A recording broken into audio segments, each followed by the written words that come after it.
조현영 기자와 함께 이번 전쟁을 좀 더 자세히 분석해보는 시간을 갖도록 하겠습니다. 어서 오십시오. 네, 안녕하십니까. 자, 오늘로 전쟁 발발. 벌써 이제 나흘째 접어들고 있어요. 미국이 지금 이스라엘하고 같이 이란의 최고 지도자였던 아야톨라 알리 하메네이를 벌써 제거하고 또 이란의 수뇌부까지 제거하고 지금은 이란의 미사일 발사 체제 그리고 주로 해군 자산에 대한 공습도 이어가고 있는데 이번 미국과 이스라엘의 이란 공격 지난해에도 있었어요. 2월 달에도 지난해 6월에 있었던 전쟁과 이번 전쟁 다른 점이 있다면 어떤 것들이 있습니까?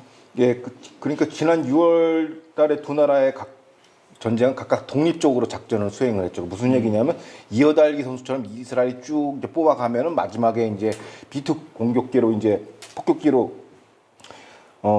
미국이 이제 폭격하는 구도였는데 지금 같은 경우는 양측이 각자의 장점을 살린 분업체계 동시다발적으로 퓨전화돼 가지고 같이 이제 작전이 시작되고 있다라는 것이죠. 그게 무슨 얘기냐? 이스라엘의 강점은 이제 실시간 정보 타격 루프를 발사대를 지휘망을 제압하는 것이죠. 그러니까 이스라엘 본연의 강점은 로켓 미사일 발사대 탐지 제거, 정찰 론지 탐지 제거하고 고위급 지휘관을 제거하고 IRGC 지휘 체계를 실시간으로 해체하는 거예요. 이게 무슨 얘기냐면 목표물이 정보 정찰에서 타겟팅 되면은 이게 곧바로 이제 폭격에 들어가는 거예요. 이 시간 차이가 거의 없이 실시간으로 이루어진다는 것이죠. 이 엄청난 빠른 스피드로 이루어지고 인텔리전스 투 타겟팅 룹이라고 해서 이스라엘이 가장 빨라요. 이게 이스라엘의 장점이고 미국의 장점은 뭐냐면 전략 인프라 집중 타격, 장기전 지속 능력 약화. 예를 들어서 이제 이란의 군수 산업과 이제 군사 통치 인프라가 포함되어 있죠. 여기에 대한 핵시설, 이런 미사일 시설 이런 걸 장기 보급의 전쟁을 이제 수행하기 위해서는 필요한 이제 장기 보급 이런 인프라 시설을 이제 무차별 이제 폭격을 하는데 이런 거는 이제 좀 화력이 세야 돼요.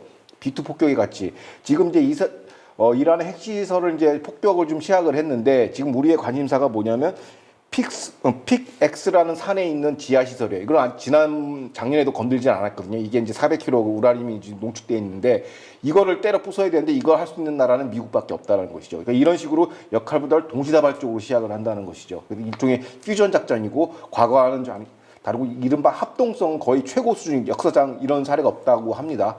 미국도 그렇고 이스라엘도 그렇고 결론적으로 이번 작전의 가장 핵심이 뭐냐면 대규모면서도 굉장히 빠른 페이스로 들어가겠다는 거예요. 그리고 미국과 이스라엘의 행동 타임라인을 보면은 1번 정밀한 정보에 의한 기반한 계획 실행이 딱 되고 그 다음에 친정체제 고위급 직원을 제거하고 귀순 이탈까지 유도하는 거예요. 이게 보통 6개월짜리 프로세스인데 이제 2, 3일 안에 이제 압축시키는 거죠. 그만큼 굉장히 빠른 타겟 템포로 간다는 것이고 그리고 이제 과도중부 구축을 위한 조건 마련을 위해서 이제 굉장히 이제 빠른 속도로 이제 상층부 지휘관하고 이제 중간관리자로 넘어갈 이제 예산이라고 좀 현지에서는 분석하고 있고, 그러니까 레드라인 설정하고 굉장히 빠른 페이스로 이게 굉장히 다음 단계로 이제 넘어간다는 것이라 이제 사주라는 기간이 확정돼 있는데 이게 여느 사주가 아니라 과거로 치면 한 뭐 4개월에서 한 뭐 1년 이상의 작전 베이스를 지금 압축해서 하고 있다고 보여집니다. 이제 가장 우려했던 부분이 이란이 이렇게 공격을 받게 되면은 호르무즈 해협을 봉쇄하게 될 게 아닐까 이것 때문에 좀 걱정을 했거든요. 근데 실제로 이제 봉쇄가 됐는데 전문가들에 따르면은 지금 이란은 탱커 작전, 탱커 전쟁을 개시했다 이런 얘기를 해요. 탱커 전쟁은 뭘 얘기하는 겁니까? 여기서 탱커라고 하면 이제 유조선을 얘기하는 것이죠. 그런데 이제 왜 이런 탱커라는 전쟁이 이제 유래가 됐냐면 지난 이제 80년에서 88년 이란과 이라크 전쟁에서 양쪽에서 이제 페르시아만의 유조선을 서로 공격을 한 거예요. 서로 이제 자기 땅이라고 주장하면서 그러다가 1988년 4월에 미국 해군 구축함인 US 사무엘 로버스라는 그 함정을 이제 이란 이래가 설치한 기뢰 때문에 폭파해서 이제 사상자가 발생했는데 여기에 대한 이제 미 해군 이제 보복 작전에 들어갑니다. 이른바 이제 프레잉 멘티스 작전이라고 이제 실제에서 하루 만에 거의 이란 해군 전력을 다 부셔버렸어요. 그러니까 대표적으로 소형 고속정과 포정, 격침, 해안포 다 파괴했고요. 사실상 이란 해군을 무력화시킨 작전이에요. 이게 유명한 작전인데 2차 대전 이후 가장 미국의 최대 해상 전투인데 이제 이걸 다시 이제 재현을 하려고 그래요. 이란이 이제 어떻게 보면 장기 해상 그 봉쇄를 장기화하려고 이란이 지금 주도하고 있는데 1988년에도 오래 버티지 못했으며 지금도 이란 해군이 이거 버틸 만한 능력이 안 된다. 왜? 그때에 비해서 미국 해군의 전력은 한 뭐 100x로 증가했고 IRGC 해군은 그냥 그대로 그냥 정체된 수준이다. 그래서 이 붙으면은 이란이 해상 봉쇄를 해도 오랫동안 가지 못할 거라고 보여지고 있고요. IRC 해군이 자폭 드론 공격을 이제 새로운 이제 전술을 도입했지만 그래도 미 해군 오함대 그 해안포 대한 미사일 발사대는 역시 오래 버티지 못할 거라고 얘기하고 있습니다.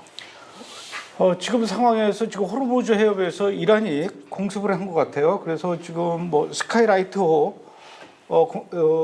공격받아서 승무원 4명이 지금 다치고 배가 침몰 중이라고 하고 있어요. 예, 이제 이 스카이라이트가 이제 자세히 들여다보니까 이게 그냥 일반 민간 선박이라서 저는 이렇게 봤는데 자세히 들여다보니 미 재무성의 제재 대상에 오른 배예요, 선박이. 이게 무슨 얘기냐면 이른바 중국과 불법 원유 거래를, 왜냐하면 제재 대상이니까 이라는 원유를 판매할 수가 없죠, 제대로 된 그 창구에서. 그러니까 이제 불법 원유 거래선이 바로 이 선박입니다. 이른바 그림자 선단, 샤도우 플리트라는 이 선단인데 이거를 왜 그러면 이걸 공습을 했는가, 이란이. 이 국적을 따져보면 뭐 아랍에미리트 배에다가 이집트 뭐 선사 이렇게 복잡한데 사실상 이란이 운영하는 그 불법 원유 거래 선인데, 그럼 전문가들이 왜 이제 이란이 어떻게 자기가 운영하는 그 배를 왜 폭격했는가? 이게 바로 이제 테란이 유조선 연극이 적나라하게 들어갔다고 보는 거예요. 왜냐하면 헤르모즈 해협을 봉쇄하기 위해서, 그 쇼를 만들기 위해서 이제 자작극을 벌인 거예요. 자기 그 선박을 부셔버리면서 여기 오면 너네들도 죽어, 그래서 오지 마 해서 유가를 폭등시키고 물동량을 갖다가 잡아 걸기 위한 이런 쇼죠. 그래서 지금 중부군 사령부 홈페이지에 들어가 보면 이런 얘기를 합니다. 안전하니까 선박들 들어오세요라고 얘기하고 있어요. 그러니까 이게 뭐냐면 이게 선동전을 하는 거죠. 세계 경제를 빌미로 이란이 미국을 압박해서 이제 전쟁을 빨리 종식시키는 이런 전쟁을 벌이고 있고, 이른바 하마스가 구사한 이제 팔리우드 테러 선동 전술이 그대로 나타나고 있습니다. 거기서도 또 가짜로 이렇게 그러는군요. 그나저나 이 호르무즈 해협이 봉쇄되면은 그 해협으로 통과하던 그 유조선들이 이제 통과하지 못하면서 기름값이 올라갈까봐 좀 걱정이 많은데 지금 유가는 어떻습니까?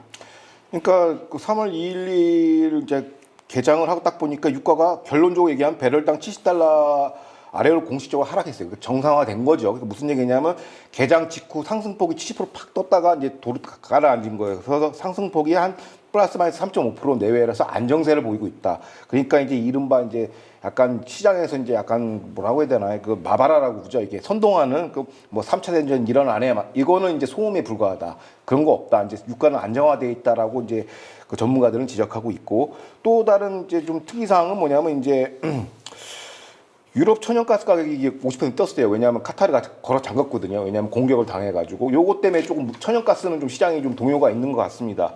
근데 어떻게 보면 카타르도 이제 이란의 테러 금융 총책으로서 요번에 공격을 당함으로써 어떻게 보면 사필 규정이죠. 파국을 좀 맞이하고 있습니다.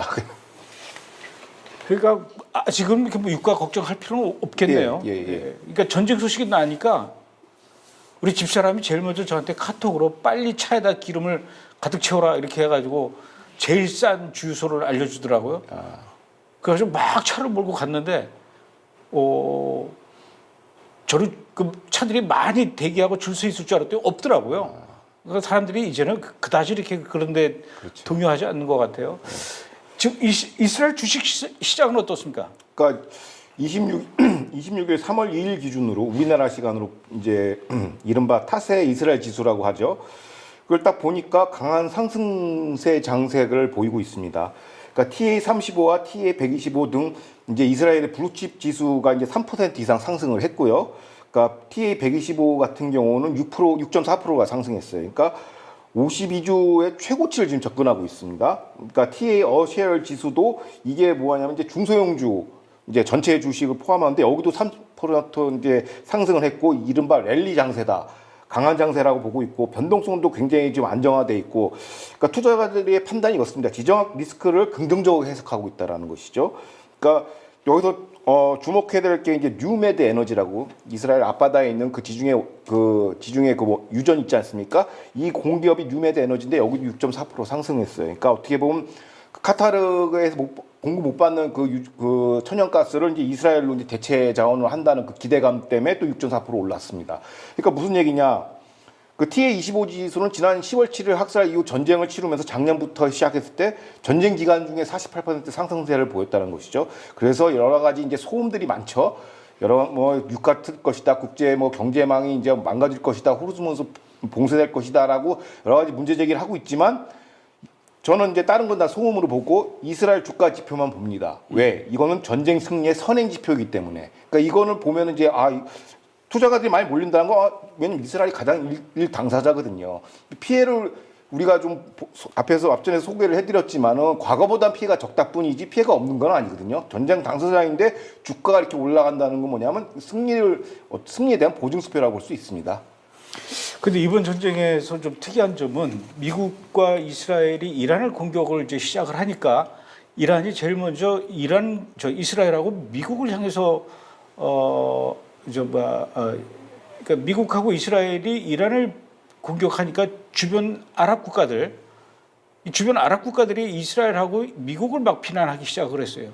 그러면은 적어도 이 주변 아랍 국가들은 이란과 마음을 같이 하는 그런 나라들이라고 볼 수 있는데 지금 이란은 거의 뭐 정신 나간 인간이 막 총으로 네 편 내 편 가리지 않고 막 난사하듯이 주변 아랍 국가들을 향해서도 막 지금 공격을 하고 있어요.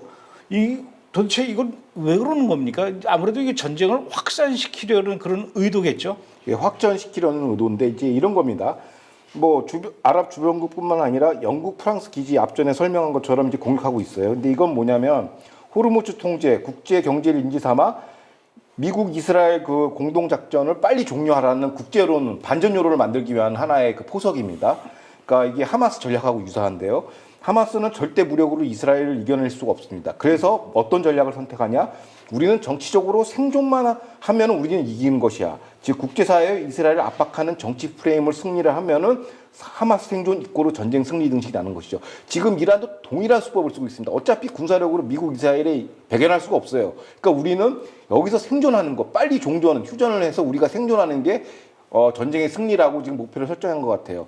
자, 그러면 이란의 그 주변 중동국에서 공격함으로써 이란의 계획은 이거였어요. 주변 카타르, 사우디가 미국 달려가서 백악관 달려가서 트럼프를 이제 말리는 것, 이런 그림을 이제 연출했는데 웬걸 완전 정반대로 돌아섰죠. 카타르마저도 이제 이란을 배격하기 시작했고 사우디도 지금 군사 개입 한 해 만에 지금 하고 있습니다. 그러니까 어떻게 보면 이 전술이 완전 망한 거죠. 그러니까 마지막 남은 하나의 수책이 뭐냐면 지금 이란이 바라고 있는 마지막 그 키워드가 뭐냐면 미 국내 마가진형의 그 반유대 혹은 반전 여론을 지금 주도하는 거, 요거 하나 남아 있습니다. 주변국은 이제 실패했어요. 사우디, 카타르 포함해서 카타르가 다시 수니파로 이제 돌아왔다라고 이제 웰컴백이라는 지금 현지에서는 이렇게 보고 있습니다. 그러니까 약간 축제 분위기라서 반시아 전선이 지금 그 전선이 이제 형성됐다 이렇게 보는 게 맞습니다. 완전히 지금 고립무원에 빠져 있는 그런 상황인 것 같은데. 파키스탄에서는 이란을 향한 그 공습에 항의하는 시위대가 미국 영사관으로 몰려가서 벌써 진입로 돌파했다고 그래요. 그러니까 임마미아 스튜던트 오르게네이션이라고 ISO라는 이제 카라치에서 발생한 미국 영사관의 공격에 연루된 것으로 알려졌는데요. 학생 조직입니다. 임마미아라고. 근데 이 단체는 시아파 학생 운동 조직이고 이슬라마바드 주재 이란 대사관으로부터 재정 지원을 받는다고 해요. 사실상 이란에 어떻게 보면 대리 세력이 가서 정치 시위를 벌이는 거죠. 대사관 같이 이제 이런 대사관 같은 건물을 뭐라고 부르냐면은 소프트 타겟이라고 합니다. 그러니까 비군사적 표적. 그러니까 군사적으로 이제 이스라엘과 미국에 대항할 수가 없으니까 이 비군사적인 표적, 소프트 타겟에다가 지금 반격을 하는 거예요. 이런 집회 시위나 테러 폭동을 하고 있던 것이죠. 목표는 똑같습니다. 반전 여론 주도예요. 그러니까 대사관이 공격을 당함으로 반전 유조를 만들기 위해서 이제 각국의 대사관, 미국 대사관에 지금 공격을 하고 있다고 합니다. 그래서 폐쇄하는 곳도 있고, 그거를 지금 이란 반격 카드가 이런 걸 쓰고 있습니다. 알겠습니다. 자, 이란의 그 공습에 항의하는 시위가 미국에서도 지금 일어나고 있는 것 같은데, 심지어 미국 텍사스에서는 총격전까지 벌어졌어요. 그러니까 텍사스주에서 어떤 일이 있었냐면 이제 지난 1일 이제 그 이란 국기가 그려진 옷을 입은 이제 여기서 이제 그 언론 보도에서 이민자라는데 사실상 테러리스트죠. 그러니까 무슬림 테러리스트가 그 텍사스주 유흥 주점에서 이제 총기 난사를 한 거예요. 그냥 격발을 한 건데 난사에서 2명이 숨지고 16명이 지금 사상자가 발생했다고 합니다. 그러니까 미 연방수하고 FBI는 테러 가능성을 염두에 두고 지금 수사에 착수했다고 해요. 그러니까 반복된 얘기입니다. 이란의 군사적 반격은 지금 할 게 없어요. 그래서 남은 게 비군사적 표적, 대사관 같은 거, 그다음에 미 본토에 있는 미 민간인에 대한 테러, 이게 지금 남아 있는 카드입니다. 이제 어떻게 보면 이게 첫 신호탄을 끊었다고 보여지면 되고, 이건 왜 그러냐? 미국 내 반전 여론, 고립주의 여론 점화를 위한 불쏘시개로 지금 테러를 활용하고 있는 거예요. 거봐라. 미국이 또 해외 전쟁에 개입함으로써 또 국내에서 테러가 발생하지 않느냐라는 반전 여론을 만들기 위해서 지금 이란이 열일을 하고 있습니다. 이게 지금 첫 신호탄이라고 보여집니다. 그래서 사실상 인지전을 가동하기 위한 레시피가 테러 행위라고 볼 수 있습니다. 그러니까요. 제가 그 걱정했던 게 바로 그 부분인데, 이러다가 이란의 테러리스트들이 미국 본토에 들어가서 혹시 그 미국 그 국민들을 대상으로 난동을 부리면서 위협을 하지 않을까, 뭐 이런 게 가장 큰 걱정거리였는데 벌써 그런 조짐이 보이는 겁니까? 그렇죠. 이제 국가 대테러센터 NCTC 센터장인 조 켄트는 올해 이런 평가 보고서를 냈어요. 지금 미 국내 본토 내에 18,000명의 테러 세력이 이미 입국에 있다. 그게 이제 바이든 행정부 때 들어왔던 얘기예요. 그때 오픈 보더 국경 개방 정책으로 그때 그냥 마약범들이랑 같이 다 들어왔어요. 테러 병력이 18,000명이 들어왔는데, 이때 그 당시 바이든 행정부의 아프간 졸속으로 철군했지 않습니까? 그래서 아프간이 이제 테러 공화국이 돼가지고 거기 AQE, 알카에다 2.0 다양한 테러 세력이 캠프가 있었는데, 여기서 훈련받은 정예 테러리스트 18,000명이 지금 미국 안에 있다라는 거예요. 그러니까 이게 뭐냐면, 과거에도 말씀드렸지만 10월 7일 학살을 기획한 그 사람들이 이제 이스라엘은 하나의 리허설이고, 본 게임은 미 본토에서 저지른 테러리스트라고 하죠. 한 10배, 10x 정도의 규모라고 보여지고, 본토 테러에 대한 리허설을 지금 하고 있습니다. 그래서 이거는 아직까지 마지막 카드예요. 이게 이란이 종전을 위한 마지막 카드가 요거라고 보여지고, 마지막 안전장치라고 보여지는데, 이거를 관리하는 게 누구냐면 18,000명의 테러리스트를 누가 관리하느냐? IRGC 쿠두스 사령부 산하의 840번이라는 부대입니다. 이 부대가 이제 해외에 있는 공작 그쪽을 운영하는데, 여기는 1대1로 소통을 안 해요. 점조직으로 이렇게 퍼져져 있어가지고, 이거를 잡더라도 누가 누군지 색출하기가 굉장히 힘들어져요. 서로 부인하고 있고 누가 누군지를 모릅니다. 그래서 요게 지금 마지막 남은 어떻게 보면 판도라 상자, 그러니까 무력전은 다 이제 끝났어요. 그러니까 군사적인 리스크는 이미 다 흡수되고 시장에서 다 끝났는데, 남은 게 미국 본토 테러, 요거 하나 남았습니다. 요것만 효과적으로 제압하면은 뭐 반전 여론 이런 건 이제 없다. 이란 완전히 요번에 끝난다라고 보시면 되겠습니다. 그렇게 되면 제일 좋지만, 그래도 혹시 또 뭔가 또 사건이 터질까봐 좀 조마조마한 그런 상황입니다. 알겠습니다.